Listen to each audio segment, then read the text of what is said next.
a otra cosa. Chile acusó a Israel ante la Corte Internacional de Justicia de hacer caso omiso a las resoluciones de diversos organismos y ejercer violaciones sistemáticas al derecho internacional. Esto respecto de su relación con el pueblo palestino. Vamos a profundizar en el conflicto. Queremos conversar para esto con el cientista político y docente de la Facultad de Gobierno de la Universidad del Desarrollo, Guido Larsson. Muchísimas gracias, Guido, por estar con nosotros y bienvenido. Hola, buenos días. Muchas gracias por la invitación. Lo primero que quisiera que aclaráramos, porque esto ha generado también algo de polémica, de reflexiones en torno a por qué Chile juega este rol, es eso, que nos pudieras explicar el contexto. ¿Por qué Chile termina haciendo estas declaraciones o estas acusaciones en contra de Israel?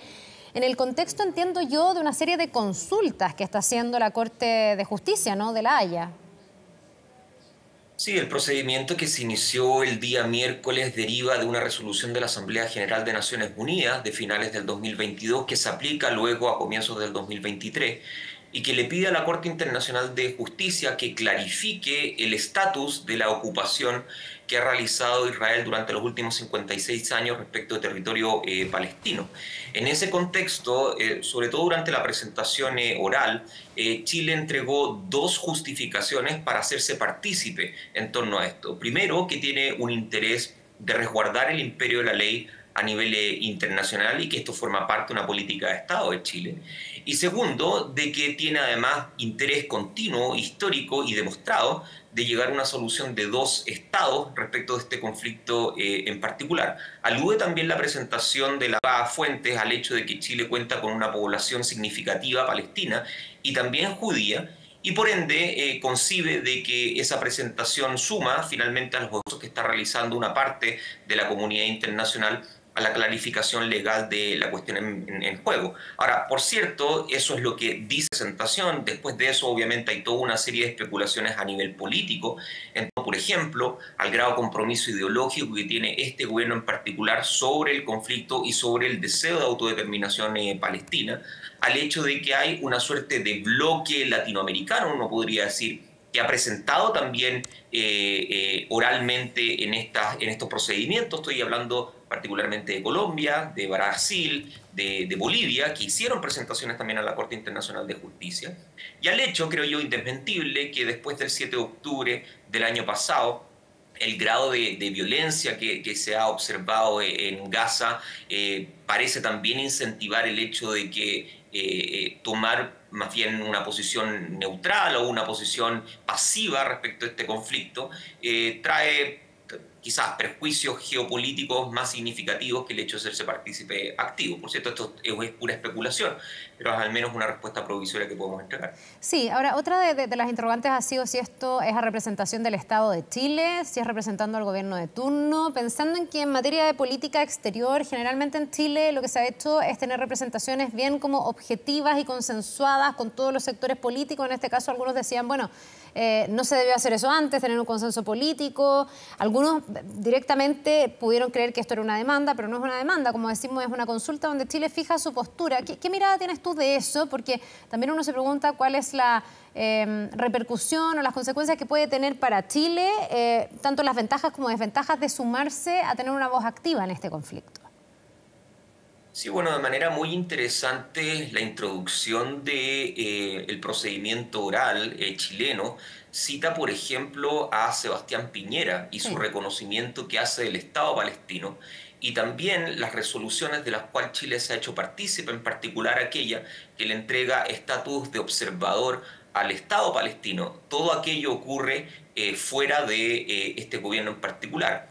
De hecho, hay algunos pies de página en la traducción que hace finalmente la Corte después del procedimiento oral, en donde Chile hace una revisión muy exhaustiva de cuál ha sido su postura histórica, trasladando finalmente la discusión a décadas atrás. Y en eso creo yo que hay una postura de coherencia. Ahora, es cierto, hay instancias en las cuales, por ejemplo, podrían hacerse consultas o privadas o públicas entre distintos sectores y entre distintos estamentos del Estado. Es difícil establecer si eso ocurrió privadamente o no, pero me parece de que no hay mayor tensión o contradicción, sobre todo considerando la manera en que la opinión pública política chilena ha reaccionado en torno a lo que ocurrió después del 7 de octubre. Es decir, uno encuentra declaraciones muy críticas de lo que está ocurriendo en Gaza, que ocupan fundamentalmente todo el espectro político. No estoy en posición de determinar si es adecuado o no adecuado haber hecho más consultas además, pero si uno observa la manera en cómo Chile se ha comportado en los foros internacionales, a veces toma la iniciativa sin mayores consultas, otras veces no. Yo creo que en este contexto se requería de una acción rápida y creo que esa fue la decisión que el gobierno de Chile tomó. Ahora, como tú decías, toda esta unión chilena en la ronda de estas consultas está en el fondo argumentada y refrendada en hechos que se van exponiendo y donde Chile lo que dice es que aquí hay una ocupación finalmente de los territorios palestinos por parte de Israel que terminan siendo algo que contraviene el acuerdo del 67 y que además demostraría que hay violaciones permanentes a ese acuerdo internacional y a muchos acuerdos internacionales y que además es una anexión finalmente lo que está haciendo Israel sobre el territorio palestino. ¿Qué te parece esa mirada de Chile? Que además hay que decir que aquí sí hay un hecho súper objetivo de la causa, que es que la comunidad palestina más grande fuera de Medio Oriente está en nuestro país. Me imagino que ahí también hay un sentir que recoge de alguna manera este gobierno, el gobierno anterior, que efectivamente reconoce la existencia de dos estados para hacer eco de esta sentida demanda del pueblo palestino, ¿no? Sí, yo creo que el gobierno de Chile o el Estado de Chile, cabría decir, no se apartó de lo que fue la tónica generalizada de los procedimientos y de los países que participaron en ella. En general, la discusión desde una perspectiva abstracta se centró en la siguiente pregunta: ¿cuándo y si es que una ocupación equivale a una anexión de facto? Estamos hablando finalmente de que acá hay una ocupación que equivale a 56 años. Y en general lo que depende de la Asamblea General y lo que la Corte debe definir es si ya pasado todo ese tiempo no cabe legalmente hablar de anexión antes que de ocupación. Y sobre eso, por cierto, hay toda una serie de datos y de experiencia y de testimonio que no solamente Chile presenta, sino que todo el resto de los países en torno a cómo esa ocupación viene acompañado de violaciones a la ley internacional, particularmente cuestiones que tienen que ver, por ejemplo, con construcción de asentamiento, por ejemplo, traslado de población local a territorio ocupado, por ejemplo, discriminaciones en términos de la ley, demolición de hogares, etc. Y en general Chile no estuvo solo en todo esto, es decir, si uno revisa las páginas de las transcripciones de los procedimientos, en general este es un tipo de argumento universal de todos los países que presentaron, pero que se presentaba como evidencia para justificar no solamente la participación, sino el hecho que la Corte tiene una responsabilidad de definir primero si se están cometiendo violaciones a la ley internacional, cuáles son los efectos que este tipo de violaciones puede tener en el marco legal del sistema internacional y también cuál es el estatus que tiene finalmente esta ocupación y qué se deriva de ella. Creo que en ese sentido lo que tú mencionas es completamente cierto.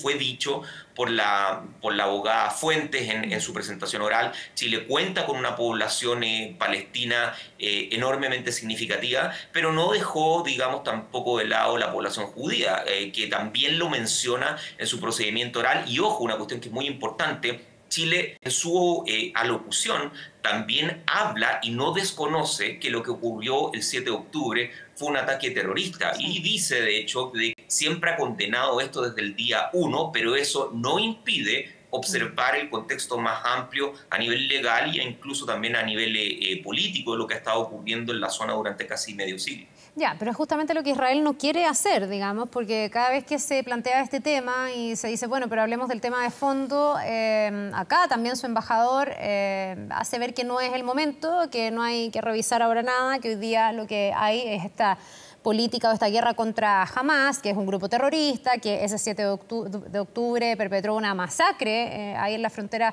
con Israel. Y desde ese punto de vista también uno se pregunta si no puede haber consecuencias para Chile en su relación con Israel, que pudiera hoy día, frente a toda esta crítica, presionar un poco a que los países estén con ellos o contra ellos en estas lógicas geoestratégicas también en la región. ¿Te parece que pudiera tener algún tipo de perjuicio, que a lo mejor es un costo que Chile quiere pagar o algo que no vaya a pasar. No estoy diciendo que sea bueno o malo, digo que en esta lógica, lamentablemente, de este conflicto, generalmente ambas partes sienten que se está tomando parte por uno u otro, ¿no? Y aquí Israel podría sentir que Chile está tomando parte por la causa palestina y que está contra la posición israelí.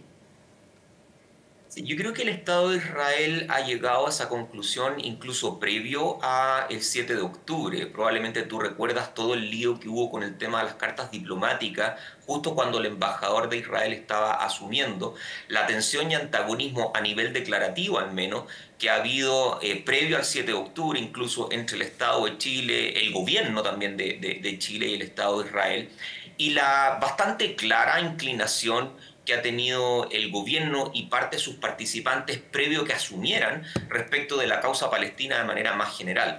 Entonces yo creo que es cierta la hipótesis. Acá hay un costo que en alguna medida, si es que existe, ya se pagó.